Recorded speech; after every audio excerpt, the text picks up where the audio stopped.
My name is Renee Halstead, and this morning I sat across from the people who made me, watching them try to delete me. We were 6 feet apart, in courtroom 14B. The lights buzzed, sharp and sterile. The bailiff called the case, and my parents, Graham and Diane, sat on the plaintiff's side with their attorney, immaculate, unreadable. On the defense, me. Just me and the echo of my heels on marble. They said I was a fraud, that I'd stolen the identity of a service member who died overseas, that I forged documents, lied to clinicians, collected benefits I didn't deserve. Their lawyers spoke with tidy outrage. No military photos, no discharge packet, no one who could confirm I ever served. He said my name like it was counterfeit. I kept my hands folded and let the words hit and fall. My uniform wasn't on my body, it was pressed at home in a cedar chest. But my skin remembered it anyway. Kandahar grit between my teeth. The metallic bite of blood. The tremor in a medic's voice when I took over compressions and told myself not to look at the face under my palms. They mistook my quiet for guilt. The judge finally leaned forward.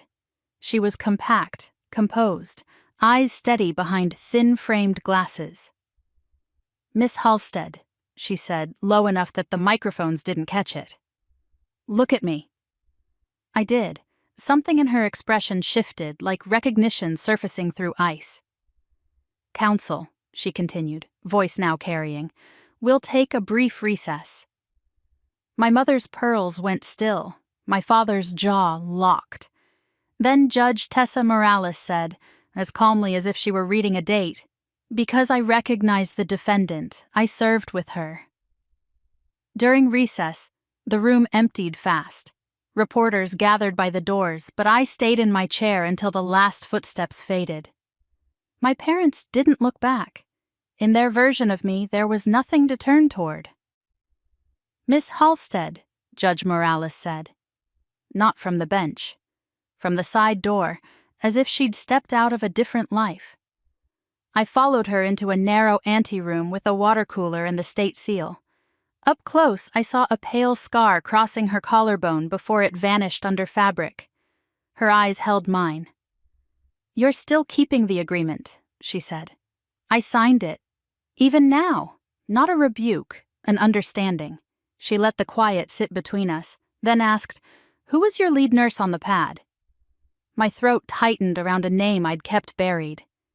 "Captain Maribel Ruiz," I said. "She called the coordinates. She told me not to look down." Morales's mouth softened. "Good. That's her." She glanced down at her own hands like she could still feel the sand. "You held my artery shut. I remember thinking you were too young to be that steady." Something in my chest unlatched. I didn't cry. I just breathed, once, fully. A knot cut through it. "Judge, we're ready." She straightened, all granite again. At the door she paused. "Stay quiet," she said, "but don't shrink." We walked back into the cold light. My father's lawyer was already on his feet, smiling like he'd won. My mother adjusted her pearls. My father stared at the bench as if it could be bargained with. Judge Morales sat, looked at counsel and said, "Approach. We're going to correct the record." At sidebar, Judge Morales didn't whisper. She spoke precise and cold. "The plaintiff alleges the defendant fabricated service," she said. "Her records were filed under non-disclosure for a provisional joint task force. This court will not punish her for obeying orders." My father's attorney started in on fairness, on procedure. Morales slid a sealed envelope forward. "Pentagon liaison," she said. "Emergency exception, limited release." The clerk opened it. Pages hit the docket. Deployment logs, commendations, a medevac form stamped with a redacted route and a call sign. DRE. My call sign, the one I'd swallowed for years like an ember. My mother's pearls trembled. My father's hands went white around his water bottle. Judge Morales faced the room. "For the record, I served with Miss Halstead in Kandahar. She pulled me from a burning vehicle and held pressure until the bleeding stopped. I carry the scar." No one moved. Even the lawyers forgot their breath. "Case dismissed with prejudice," she said. The gavel fell once. Clean, final. My parents filed out without a word. Their footsteps clipped, rewriting me in silence. Outside, humidity clung to the courthouse steps. Veterans I didn't know nodded at me like kin. Reporters called my name, hungry for a story. I kept my head down and walked through it. That night, I opened the cedar chest.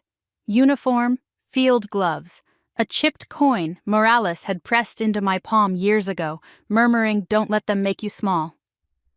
I set it beside the papers and stood at the window until my pulse slowed. They couldn't erase me anymore. And I was done begging to be real.